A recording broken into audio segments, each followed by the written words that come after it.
What's up YouTube? Scott Scotty Tradition back with a video here on a frigid Sunday morning in Wisconsin. Wind chill right now is minus 18 degrees outside, so it's a good day to stay inside. Thought I would just jump on here and give you guys my thoughts about Bob Uecker's passing away. Obviously, I believe it was Thursday I was at work and I found it out, and made the work day was very tough for me. It's kind of a somber day. Usually don't get drastically worked up about this kind of stuff, but you know, Bob Uecker is a little bit different. He sort of transcended just being a radio personality. He transcended generations. This is somebody that my mom listened to since she was a little girl on the radio. You know, and I grew up out in the country, so we didn't have a lot of the video broadcasts of games that were actually on. So the radio was a great medium that I first got into the Brewers, and listening to Bob Uecker on summer nights, just great memories growing up. It almost feels like losing a family member. You know, Bob Uecker was on, you know, at get-togethers, at cookouts, at, you know, in the car. If we went to the lake to go swimming, Bob Uecker was on a portable radio. Radio is a unique medium, and that you can bring it anywhere with you. So I feel like Bob Uecker's just been in my ear for the last, you know, 40 plus years. So that's, you know, just pretty wild in itself. And obviously he lived a great life. He was 90 years old. But just kind of reflecting on that, and, you know, baseball will never be the same in Wisconsin. Bob Uecker meant that much to the people of this state. So, and Bob Uecker's passing is just kind of a culmination of like a really tough few years of Wisconsin losing its sports heroes. If you go back to 2021, we lost Hank Aaron, and then in 2020, just an onslaught of Packer Hall of Famers that were lost. In 2020, we lost Paul Hornung, Willie Davis, Herb Adderley, and Willie Wood all in the same year. And in the year before that, 2019, we lost Bart Starr, Forrest Gregg, and Bobby Dillon, all, you know, Wisconsin sports heroes. And the year before that, 2018, lost Jim Taylor. So really the last 6 years has just been brutal, you know, with Wisconsin losing their sports heroes. And Bob Uecker, I can't think of a person that out there that is more beloved in Wisconsin sports than Bob Uecker. So just a hell of a career and a great guy. I just think of like some of the guys that are still alive that, you know, are out there to collect that aren't passed away yet. And from a Wisconsin standpoint, sports collector, Oscar Robertson, he's probably the oldest on this list. He's 86 years old. Obviously played a big part in winning that Bucks championship in the 1970 season. Kareem was Lou Alcindor at the time, 77 years old. Robin Yount is 69. Paul Molitor is 68. And the only other one I could think of as far as like iconic sports figures would be Barry Alvarez, who, the Badgers coach that brought the Badgers back to relevance in the 90s. He is 78 years old. So those might be some good guys to collect or to keep an eye on if you're into, you know, being a regional collector like I am, because we just have had an onslaught of losses over the last few years. So I thought I'd just show a couple Bob Uecker cards quick.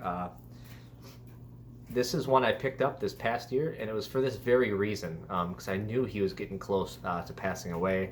If you watched that last press conference, when unfortunately the Brewers lost late on a late home run by Pete Alonso to the Mets, just how dejected everybody was that they couldn't pull one out for Bob Uecker.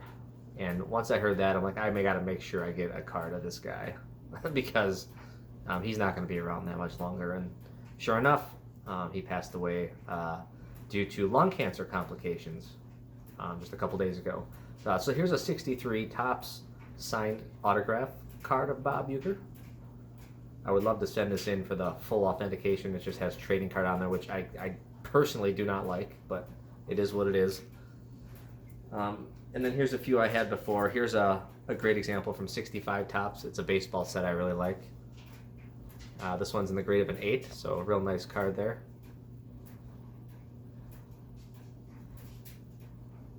So happy to have that one in the collection. And then, of course, I have to have the obligatory Bob Uecker Floating Heads rookie card from Rookie Parade from 62 Topps. Obviously, these are very condition sensitive, but real happy to have that one in the collection. So yeah, the last couple days I've just been hanging out watching Bob Uecker sound bites on YouTube and just kind of reliving some of those big plays. So he certainly will be missed.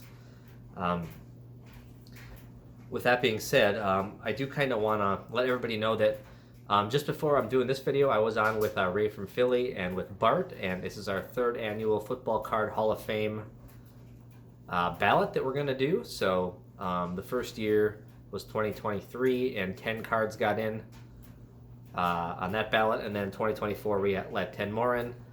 This year we're only going to do 5 that get in, but you can still vote for 10, and the voting is technically open right now.